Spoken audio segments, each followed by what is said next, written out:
The Super Committee. Are they really super? Or are they mere mortals? I think they're mere mortals. 8:07 here on 1140 WRVA. And Richmond's Morning News. Joining us to talk about the Super Committee and his desire to get the Super Committee to pass $4 trillion in cuts, United States Senator Mark Warner. Good morning, Senator. How are you? Hey, Jimmy. How are you doing? Doing very well, sir. Last time I talked to you, you were frustrated. Are you still frustrated?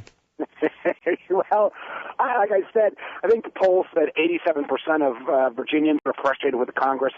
I haven't met anybody in that 13% because I meet them and ask them, "What are you guys thinking?"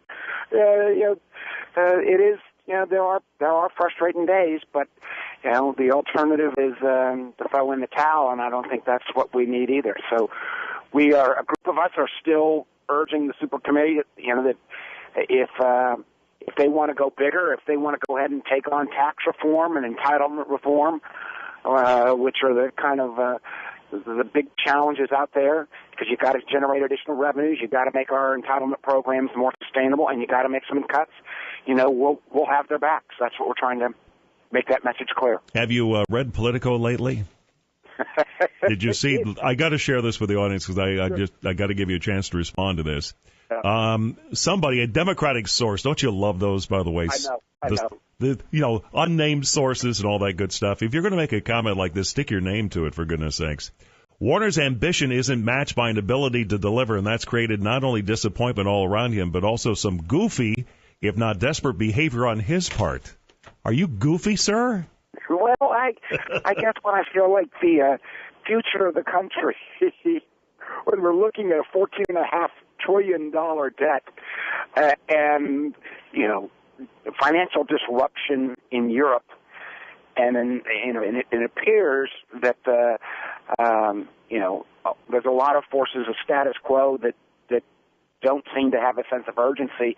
I think I got the sense of urgency, and I think most folks will remember that sense when I was governor and we grappled with Virginia's problems. But as you said, one of the great things about unnamed sources are you can say whatever you want. Yeah. One of the things I think that you probably find personally frustrating, and I think a lot of Americans do too, is that the Senate has not approved a budget bill in 888 days. We've just been living with all these continuing resolutions. That's, at some point in time, that's going to come to an end, doesn't it? It does. Although what's interesting is the budget bill itself doesn't really set the parameters. It's not like the way we would pass a budget in Virginia, where the budget was actually what you were spending. A budget bill gives kind of broad parameters, then you do appropriations.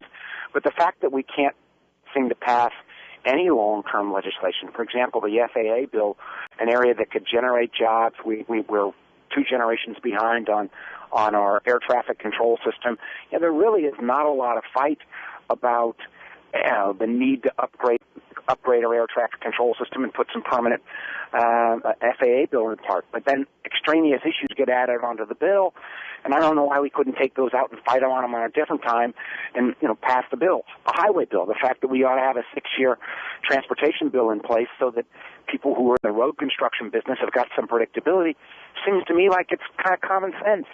But then, again, extra issues get added, and both sides use it as a chance to say, no, we're going to hold on, we're just kind of limp along. The biggest extra issue these days is the Republicans, who feel that anytime you want to spend more money or put another spending bill on the line, that we need to get the cuts somewhere else, and that's where the problems start. Well, I think I don't think there's anybody that questions, we got to get our budget in balance. Or maybe people do, I don't, but what I find frustrating is, people on either side of the aisle that think we're going to be able to solve it only on one side of the balance sheet. Federal spending is at an all-time high, 25% of our federal GDP. Federal revenues are at an 80-year low, 15% of our federal GDP. You got a 10-point gap in between. We're borrowing that money from the Chinese. The only time that you've been able to have a budget in balance in the last 70 years is when spending and revenues have been between 19 and 21%. So it doesn't take a rocket scientist to figure you got to bring some of your expenses down and bring your revenues up to get to that 19 to 21% if you're going to get anything close to balance.